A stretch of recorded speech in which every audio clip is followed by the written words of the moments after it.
कहानी नंबर 129। अंतिम इच्छा। एक मरणासन्न पिता अपने बेटे से बोलते हैं, बेटा, मैं अब इस संसार से विदा ले रहा हूँ, क्या मेरी एक इच्छा पूरी करोगे?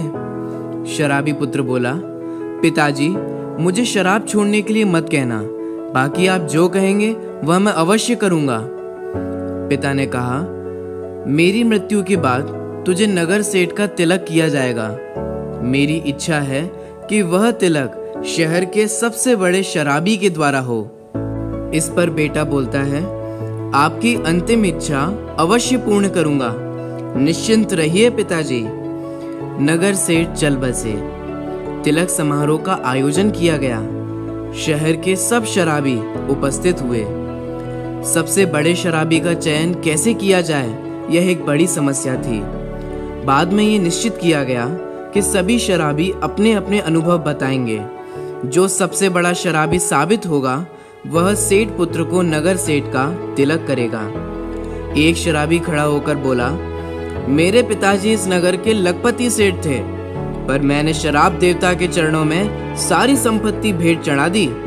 मेरे सिर पर तो अब कर्ज का भारी बोझ भी हो चुका है, फिर भी मैंने शराब को अभी तक नहीं छोड़ा है। रोजाना भर भर प्याले पीता हूँ।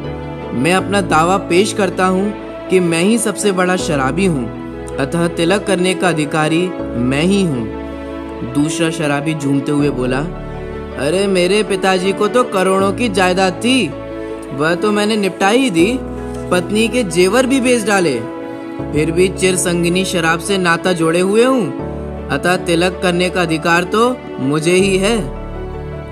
तीसरा 2 कदम आगे निकला। वह बोला, मैंने तो पिताजी की संपत्ति के साथ साथ अपनी पत्नी को भी बेच डाला। शराब तो पीता ही हूँ, साथ में जुआ भी खेलता हूँ, और अगर जीत जाता हूँ तो वेश्या सेवन भी चलता है, अतः मैं ही सबसे बड़ा शराबी हूँ। लड़खड़ाते हुए चौथा बोला, संपत्ति और पत्नी की तो बात ही क्या, मैंने तो अपनी इज्जत भी बेच डाली है। अब तो कैंसर ने भी मेरा दामन पकड़ लिया है, तड़पता रहता हूँ। मेरे से बड़ा बलिदान भला और किसका हो सकता है? लाओ लाओ भाइयों तिलक की तश्तरी, मैं ही करूंगा अपने यार को नगर सेठ का तिलक। नगर सेठ का पुत्र हाथ जोड़कर खड़ा हुआ और पंचों से कहा, महानुभावों, आज मेरी आंखें खुल गईं। शराब की महिमा मैंने जान ली है।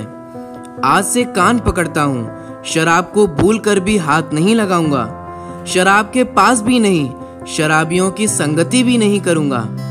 पिताजी की युक्ति से मुझे शराब से मुक्ति मिल गई है। मेरा तिलक तो हो चुका। नगर सेठ की पदवी भले ही ना सही, परंतु मनुष्य की पदवी मुझे आज मिल ही गई। आप सबको धन्यवाद और पूज्य पिताजी को सादर श्रद्धांजलि। दोस्तों, अगर आपको ये कहानी अच्छी लगी हो तो इसे अन्य लोगों के साथ शेयर अवश्य करें। क्या पता आपके एक शेयर से किसी की शराब की गंदी आदत ही छूट जाए। अगर आपको ये कहानी अच्छी लगी हो तो इसे लाइक करें और आपके इस कहानी के संदर्भ में क्या विचार हैं, यह हमें कमेंट कर अवश्य बताएं।